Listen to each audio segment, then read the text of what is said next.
영국 교훈에 보면 현대인에게 세 가지 과오가 있다고 그랬습니다.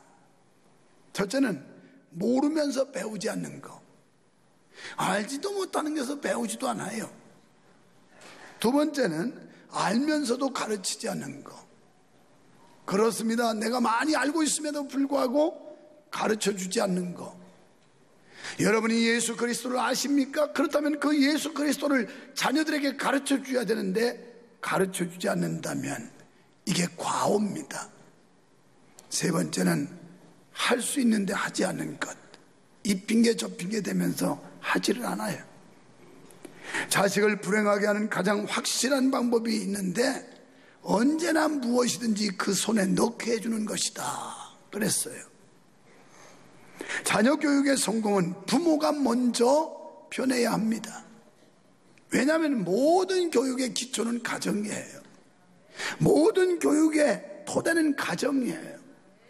여러분 가정에서 이런 교육이 제대로 기초가 잡히지 않으면 교회가 어떻게 다 감당을 해요?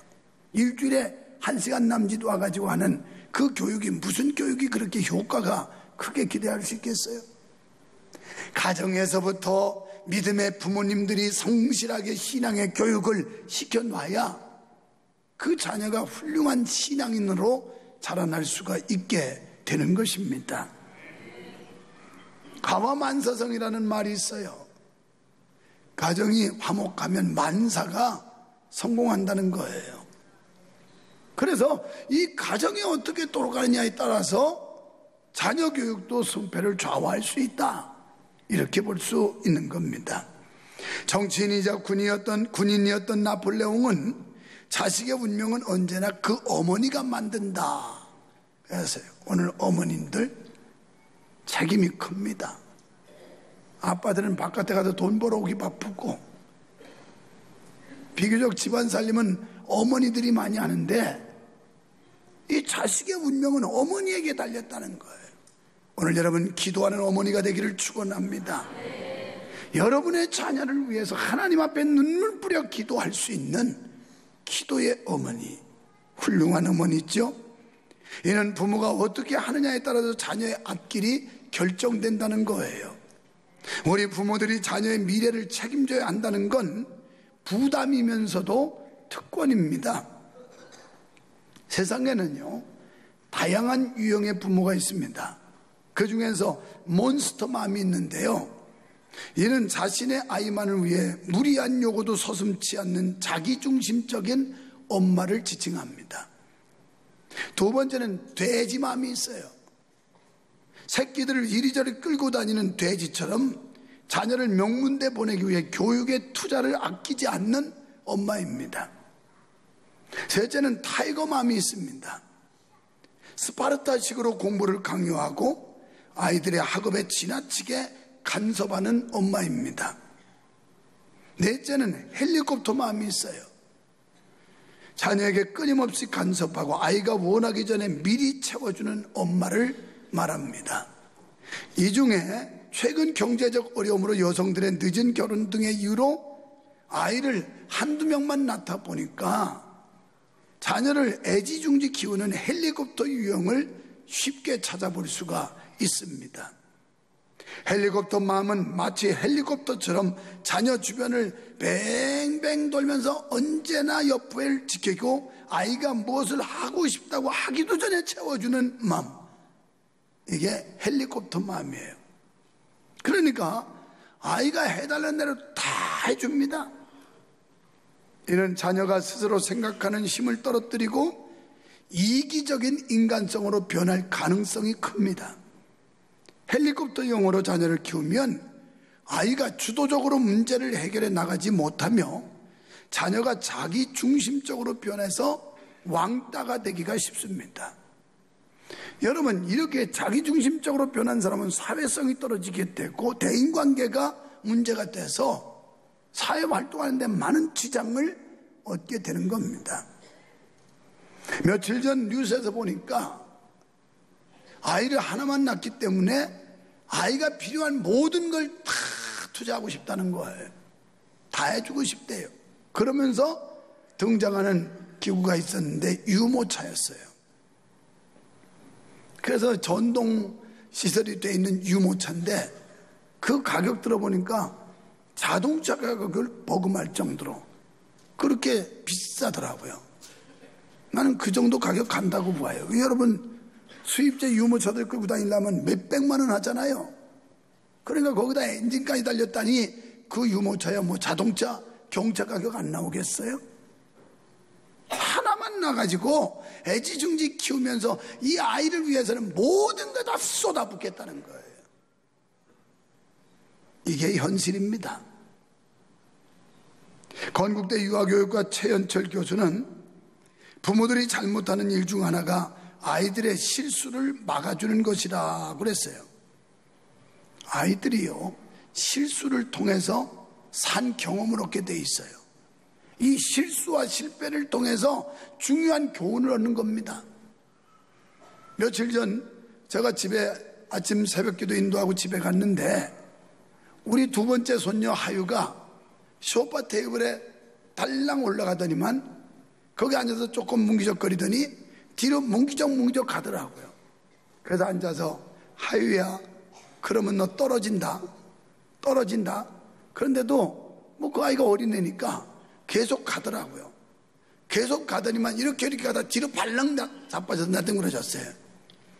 제 엄마하고 할머니하고 깜짝 놀라서 아이가 부르니까 달려오길래 내가 떨어지도록 내비두었지.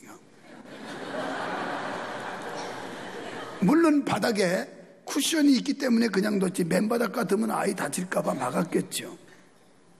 그래서 쿠션에 발랑 나뒹굴어졌어요. 그렇게 한번 실수를 해보더니 지금은 절대 이렇게 안 나갑니다. 반드시 배를 깔고 엎드려서 다리 먼저 쭉 뻗어서 땅이 짚어지면 내려오고, 여러분 이게 실수와 실패를 통해서 얻는 교훈이에요. 제 식탁 테이블에 사다리를 기어 올라갔다가 내려오다가 맨 밑에 칸에 와서 키가 짧으니까 위에 잡고 이게 안 닿는 거예요. 안 닿으니까 이러다가 도로 기어 올라가요 또. 그래서 다시 또 시도해보면 이게 안 닿으니까 못 내려오는 거예요. 왜? 한번 떨어져서 혼난 기억이 있거든. 그래서 제 엄마가 와서 다리를 조금 더 잡아 당겨가지고 조금만 해서 땅에 닿으니까 그제서 내려와요. 오늘 이 부모들이 잘못 교육하고 있는 게 이 자녀가 실수와 실패를 통해서 산 경험을 얻게 해줘야 되는데 이걸 미리 막아버리는 거예요. 이게 잘못된 교육이라는 말이에요. 또 여러분, 부모들의 지나친 보호는 아이들이 때를 쓰는 등의 문제 행동을 불러일으킬 수가 있어요. 아이들이 너무 보호하면 때를 써요. 때로는 따끔하게 견책도 할 줄 알아야 되는 거예요. 책망도 하고. 옛날 우리 어른들은 자식은 속으로 귀여워하고 겉으로는 엄하게라고 그랬는데 요즘에는 뭐 속이고 겉이고 없어요. 그냥 애가 우상이 돼가지고 난리예요. 왜? 하나밖에 안 나니까 그렇죠. 여러 명 나보세요. 여러 명. 내가 어제 동탄 가가지고 새 가족 신방하는데 첫 번째가 아들이고 두 번째가 딸이었어요. 그 젊은 부부한테 어떻게 세 번째 한번 안 해보느냐고. 그랬더니 남자 성도가 저는 4명 낳고 싶습니다 그러더라고. 아이고 그래요, 정말 훌륭해요. 그랬더니 그 와이프가 이제 오길래 엄마한테 그랬어요. 엄마도 동의하냐니까 저는 4명까지는 안 되고 3명은 낳겠습니다. 그래서 이 사람은 애국하는 사람이고 하나님께 충성하는 사람이라고. 애를 하나밖에 안 나니까 이렇게 강인하게 훈련시킬 수 있는 여지가 없는 거예요. 그냥 오냐 해가지고. 그래서 교회 안에도 애들 데리고 와서 조그만 뭐라고 책망을 하면 삐져. 막 눈꼬리가 돌아가고 뭐 왜 우리 애한테 야단했느냐고. 고치세요. 속으로 기워하고 겉으로는 엄하게 키워야 돼요. 엄하게 키워야 돼요. 여기 유목사가 사람 된 건 우리 어머니가 엄하게 키웠어. 아주 그냥 매일 맞았어. 아침에 일어나기만 하면 다 같이 돌자. 동네 한 바퀴야. 그래가지고 부죽갱이 들고 우리 어머니가 쫓아와서, 그래가지고 우리 텃밭이 670평에 250평짜리 이 밭이 있는데 이렇게 아주 그라운드가 있어요. 여기. 그래가지고 우리 어머니 부죽갱이 들면 나는 뛰어가는 거예요. 이제 계속. 근데 도망가봤자 결국 잡혀서 맞을 건 다 맞아. 그러니까 하나님 앞에서 도망갈 필요 없어. 빨리 회개하고 그냥 잘못해서 이래야 살아나는 거지. 자꾸 도망가봤자 내 경험상 우리 어머니 성품이 아주 벽창호예요. 벽창호. 오기가 벽창호예요. 절대 도망갔다고 봐주는 게 없어요. 잡히면 맞을 거 다 많은데 바로 도망가요. 그냥 잘못했다고 하면 돼. 잘못했다. 왜? 우리 어머니가 우리 어릴 때 우리 아버지 돌아가셨기 때문에 애비 없는 호로 자식 소리 들으면 안 된다고 그 호되게 가르쳤던 거예요. 가르쳤어요. 그러니까 우리 오남매가 잘못된 놈이 하나도 없어. 다 잘 됐어. 잘 됐어. 삐뚤어 갔다가도 돌아왔어요. 응? 내 동생도 학교 다닐 때 막 운동한다고 어떤 학생 막 옆구리 갈비뼈 부러뜨리고 그랬는데 결국은 지금 장로까지 됐어. 돌아왔어요. 여러분, 부모들의 지나친 보호가 아이들이 때를 써요. 다른 아이보다 뒤지기 싫다는 부모의 과욕이 잘못된 인간성을 형성시키는 겁니다. 건국대 하지연 교수는 아이에게 너무 큰 기대를 갖지 말아야 한다고 했습니다. 아이가 성공하는 것을 통해 부모가 잘 될 것이라는 생각을 버려야 된다는 거예요. 우리가 자녀 키워서 대리만족을 얻으려고 하지 말란 말이에요. 이게 문제를 야기시켜요. 자꾸 자식 키워서 대리만족을 얻으려고 그래요. 각자의 인생을 사는 겁니다. 부모들은 부모의 인생 사는 거고 자녀는 자녀 인생 사는 거예요. 냉정하게 들릴지 모르지만 이것이 매우 중요한 마음가짐입니다. 오늘 본문에 보면 자녀 교육을 성공한 가정과 실패한 가정, 두 가정이 등장을 해요. 그래서 한 가정은 엘리 제사장의 가정이고 한 가정은 엘가나와 한나의 부부 속에 태어난 엘가나의 가정이에요. 두 가정이 비교적으로 등장을 하는데 하나님께서 그 앞에 2장 1절부터 쭉 읽어보면 두 가정을 교차로 이렇게 증거하고 있습니다. 그런데 한 가정은 자녀 교육에 성공을 했고 한 가정은 자녀 교육에 실패했어요. 우리는 같은 시대, 그것도 같은 동네에 살던 이 두 가정에서 놀라운 교훈을 발견할 수가 있습니다. 두 가정의 이 가정교육이 얼마나 중요한가를 알 수 있는데요. 먼저 엘리의 가정을 보면 불량자 아들을 생산하는 자녀 교육이었어요. 자녀 교육이 잘못돼서 불량자를 생산했다. 우리가 자녀를 교육하기 전에 부모의 됨됨이가 매우 중요합니다. 앞선 말씀들을 쭉 읽어보시면 엘리의 가정이 얼마나 부모가 불법했는지 기록하고 있어요. 그래서 하나님께 드리는 제물, 고기 이런 걸 삶는데 깔꼬리가 가지고 가서 좋은 건 지들이 다 챙겼어요. 나중에는 기름에 튀기는데 그거 가지고 좋은 고기, 생고기 내놓으라고 그래요. 그래서 그 일하는 이가 이걸 기름에 튀겨야 된다니까 강제로 뺏어와요. 하나님의 것과 인간의 것을 구별할 줄 모르는 무질서하고 불법한 신앙을 가졌기 때문에 엘리 가정은 망한 겁니다. 여러분 얼마나 심각했냐면 이렇게 하나님의 것을 갈취하거나 하나님의 것을 탐한 정도가 아니에요. 더 넘어가서 29절에 보면 하나님께서 뭐라고 그러냐면 어떻게 내 아들들을 나보다 더 중히 여기느냐 이렇게 말씀을 해요. 나보다 지금 자식들이 우상이 됐다는 얘기예요. 오냐 그래가지고 막 고기 주세요 고기 주세요 이러면 다 준 거예요.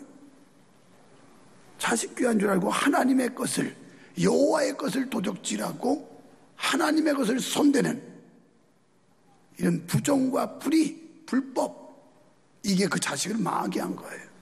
엘리 집은 자식에게 신앙의 모습을 보여주고 여호와와 인간 사이에 금해야 될 선이 있다는 걸 가르쳐주지를 못했어요.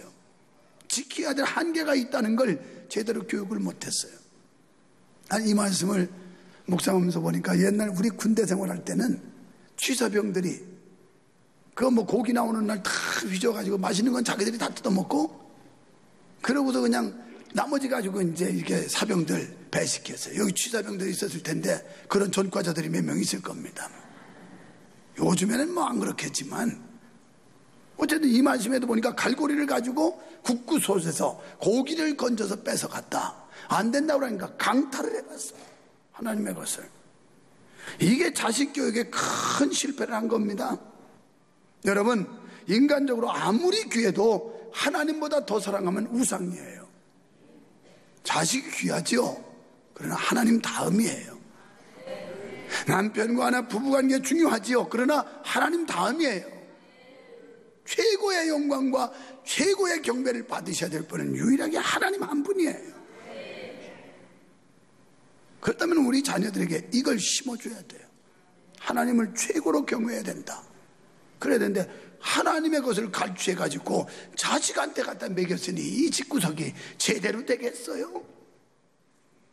오늘 여러분 회개할 거 많아요. 중간고사인지 가운데고사인지 기말고사인지 끄트머리 기사인지 이런 때만 되면 야야 교회는 그 죽을 때까지 다닐 건데 한때 공부하는 거다. 그러니까 시험 공부해라. 이라는 부모 밑에서 무슨 똑바른 신앙의 자녀가 되겠어요? 얘야 하나님이 살아계신단다. 그러니 네가 믿음으로 가서 예배하면 그 시간만큼 공부 못한 거 하나님이 지혜 주셔서 잘할 거다. 이게 믿음 아니에요? 이게 엘리 제사장 가정은 하나님을 보여주지를 못했어요. 하나님 중심의 신앙이 아니라 인간 중심의 신앙이었어요. 우리 그리스도인들은 언제나 하나님 제일주의 신앙이 되어야 될 줄 믿습니다. 우리 교회 우리 성도들은 그렇게 되기를 축원합니다.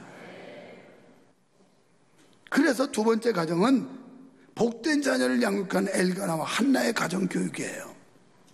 이 사람들은 먼저 엘가나는 좋은 아버지였습니다. 아버지들 자녀에게 좋은 아버지가 되셔야 돼요. 좋은 아버지는 믿음의 아버지고 하나님을 보여주는 아버지고 하나님 말씀대로 정직하게 사는 아버지, 이런 아버지가 좋은 아버지예요. 좋은. 이 집은 보니까 18절에 사무엘이 어렸을 때에 세마포 에봇을 입고 여호와 앞에 섬겼더라. 그 어미가 매년 제를 드리러 그 남편과 함께 올라갈 때, 그러니까 사무엘이 아버지하고 하나님 앞에 제사 드리러 갈 때 새 옷을 입혀 보냈다는 거예요. 새 옷을. 여기서 어떤 교훈을 얻을 수 있어요? 하나님 앞에 나가는 사람이 얼마나 경건하고 거룩하고 온전한 제사를 드려야 되는지를 어릴 때부터 시킨 거예요. 어릴 때부터.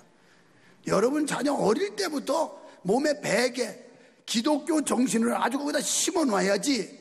그렇지 않으면 그 자식 아무도 장담할 수 없어요. 그러니까 이 교육이 제대로 안 되니까 목사의 가정의 자식들이 그냥 빗나가가지고 엉뚱한 짓 하고, 장로 권사의 자식들이 예수 다 팔아먹고 안 믿고, 이거 창피한 일이에요. 창피한 일. 자식을 탓하기 전에 나를 보고 부모된 내가 잘못했다는 거 회개해야 돼요. 회개. 기도하는 아내의 결단을 겸손히 받아들이는 남편이었어요. 한나는 서원을 하고 지킨 사람입니다. 문제를 기도로 해결하는 기도의 어머니였어요. 또 약속을 중시하고 서원을 갚는 사람이었습니다.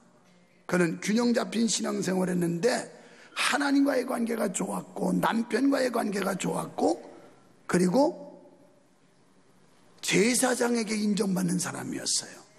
요즘 말로 풀어 말한다면 여러분 가정의 부부간에 금술이 좋고 화목해야 되고, 하나님과 대신관계에서 신앙이 올곧은 믿음을 가져야 하고, 교회에 와서 담임 목사한테 인정받아야 그게 제대로 믿는 거예요. 바깥에는 싸돌아다니면서 뭘 한다고 그러는데 교회에서 인정되지 못하는 사람, 그거 제대로 된 사람이 아니에요. 균형 잡힌 신앙이 아니에요. 균형 잡힌 이 세 가지가 잘 고루 갖춰져야 균형 잡힌 그런 신앙이다 이 말이에요. 하나님이 주시는 애예요. 하나님이 주시는 애. 여러분, 사무엘은 하나님과 동행하는 자녀였습니다. 여러분의 자녀가 일생을 하나님과 동행하게 되기를 축원합니다. 하나님을 떠나지 않고 하나님을 등지지 않고 하나님과 동행하는 자녀로 가르치시기를 바랍니다. 그리고 사무엘의 신앙은 점점 올라갔고 하나님과 사람에게 인정을 받았다, 이렇게 나와요. 우리의 믿음이 점점 올라가야지 점점 내려가면 되겠어요? 자식의 신앙이 점점 올라가야지 점점 내리막으로 가면 되겠어요? 이건 문제가 심각한 거예요. 오늘 한나의 가정의 사무엘은 갈수록 신앙이 점점 올라갔다, 이렇게 성경이 말씀해요. 그리고 하나님과 사람 앞에 점점 더 사랑받고 유명해졌다, 이렇게 나와요. 자녀가 없던 한나가 사무엘을 받고 하나님께 드렸더니 세 아들과 두 딸을 더 주셨다, 이렇게 나와요. 드리지 않았으면 받을 수 없다는 교훈을 또 얻을 수가 있는데, 여러분, 우리가 시간을 들이면 많은 날 동안 살 수 있도록 은혜를 주실 줄 믿습니다. 물질로 구제하면 더 많은 물질을 사용할 수 있게 하십니다. 우리 교회가 그런 일을 많이 하니까 하나님이 재정이 줄어들지 않도록 계속 주셔서, 만약 줄어들면 빚을 못 갚을 거 아니에요? 그러다가 겁먹지 마세요. 빚 많이 갚아가고 부담 없으니까, 아이고 어떡하지, 빚이 많은가 하면 처음 온 사람은 어떡하지, 그거 나보고 갚으라면 어떡하지, 우리 아파트 팔으라면 어떡하지. 지금까지 32년째 목회하면서 집 한 칸 팔아서 내가 받은 거 없어요. 제 면세 많은 권사님이 빌라 하나를 갖고 와서 목사님 건축하는데 힘드는데 이거 팔아서 쓰세요, 그런데 뭐 대출 빼고 하니까 그 몇 푼 되지도 않더라고. 괜히 집만 받았다 소리 듣고, 아 됐어요 권사님 살해야지 무슨 소리냐고, 아 필요 없다고. 집 한 칸도 안 받았다니까. 그래서도 하나님이 다 하게 하잖아요. 다 하게 하잖아요. 이게 하나님의 은혜예요, 은혜. 구세군 창시자 윌리엄 부스는 물질만 생기면 구제 사업을 했더니 전 세계 가난한 자를 먹여 살리는 물질의 축복을 받았고, 고아의 아비 조지 물러는 돈 한 푼 없는 가난한 사람이었지만 돈이 생기는 대로 고아를 위해 사용했더니 나중에는 5만 명을 먹여 살릴 수 있는 재물을 하나님이 주셨어요. 한나가 하나님 중심으로 자녀를 키웠더니 여호와와 사람들에게 은총을 더욱 받았다, 이렇게 나와요. 세계적인 부호였던 미국의 록펠러는 6살 먹었을 때 그 어머니가 용돈을 주면서 11조를 반드시 떼도록 훈련시켜서 92세에 죽었는데 92년 동안 온전한 11조를 한 푼도 떼먹지 않았는데 그는 세계 최대 부자가 된 거예요. 하나님 앞에 드리면 받아요. 여러분, 몸을 드리고 재능을 드리고 물질을 드리는 걸 자녀들에게 직접 보여줘야 되는 거예요. 이렇게 예수 믿는 거다, 이렇게. 할렐루야. 그래야 산교육이 되는 거예요. 자식이 제대로 가르치지도 않으면서 입만 가지고 잘 믿어라 그러면 속으로 엄마나 잘 믿어, 이래. 요즘 애들은 맹랑하기 때문에 아빠나 잘해 그런다니까. 옛날엔 속으로 했는데 지금은 겉으로 해요. 아빠나 잘해요, 이런다고. 자, 여러분, 잠언 3장 1절로 10절은 제가 돌예배 가면 첫 번째는 반드시 이 본문을 가지고 설교를 해요. 거기 보면 하나님의 법도를 듣고 지켜 마음판에 새기고 가슴에 새기게 하면 하나님이 약속한 축복이 있는데 장수와 평강의 복을 주겠고, 그 다음에 하나님과 사람 앞에서 은총과 귀중히 여김을 받게 하겠고, 그 자녀를 지도해줘서 삐뚤어 가지 않도록 바른 길 가도록 지도해 줄 것이고, 9절과 10절에 보면 재물의 복을 주어서 소산이 풍성하게 하고 물질의 풍족함을 주겠다, 이렇게 나와요. 어떨 때 하나님 말씀대로 가르치면. 잠언 22장 6절에 보면 마땅히 행할 길을 아이에게 가르쳐라 그랬는데요, 여기서 이 길이라는 단어의 원뜻은 뭐냐면 지혜라는 거예요. 지혜. 지식은 학교의 수업을 통해 배움을 통해 얻어지지만 제가 자주 강조하는 대로 이 지혜는 위에부터 하늘로부터 부어지는 거예요. 이 지혜를 받으면 사회성이 뛰어나게 되고 세상에서 승리자가 될 수가 있게 되는 겁니다. 그래서 이 말씀의 주제는 마땅히 행할 길을, 지혜를 가리키라는 거예요. 지혜는 하나님이 주세요. 바른 목표와 목적지를 향해 가려면 길을 잘 들어야 합니다. 길을 잘못 들면 다시 돌아오지 못하는 길을 가버릴 수도 있어요. 그러므로 길을 바르게 선택하는 것과 바른 길을 알고 있는 것은 매우 중요합니다. 그것은 우리의 생애의 성공과 실패를 좌우하기 때문이에요. 세상 길을 아는 자에게는, 이 세상은 길을 아는 자에게 열려 있어요. 지금도 지혜 있는 사람에게 무한한 가능성이 열려 있어요. 지혜가 없는 사람이 다치는 거지 하나님이 지혜를 주시면 막 길이 열릴 줄 믿습니다. 그러므로 그리스도인들은 복음 전하는 길, 교회를 부흥시키는 길, 그리스도인으로서 합당하게 사는 길을 터득해야 하는데, 여러분, 우리 그리스도인들은 자녀들에게 돈을 물려주려고 애쓰는 것보다 더 중요한 건 인생을 어떻게 살아야 하는지 지혜를 가르쳐 줘야 돼요. 지혜. 이 지혜가 없으면 돈 물려줘도 다 까먹고 그것 때문에 범죄하고 그것 때문에 지옥 가고 그래요. 그것 때문에 마땅히 행할 길, 그리스도인으로서 하나님의 말씀 따라 사는 길을 가르치면 여러분의 자녀는 반드시 성공하게 될 줄로 믿습니다. 자녀 교육, 하나님의 말씀과 그리고 신앙으로 잘 키우시되 어릴 때부터, 가정에서부터 이게 몸에 배도록 여러분이 직접 산 교사가 돼서 보여주시면 여러분의 자녀를 하나님이 책임지셔서 시대가 요구하는 인물, 하나님이 기뻐하는 사람으로 이 땅에 우뚝 세워줄 줄 믿어주시면 아멘 합시다.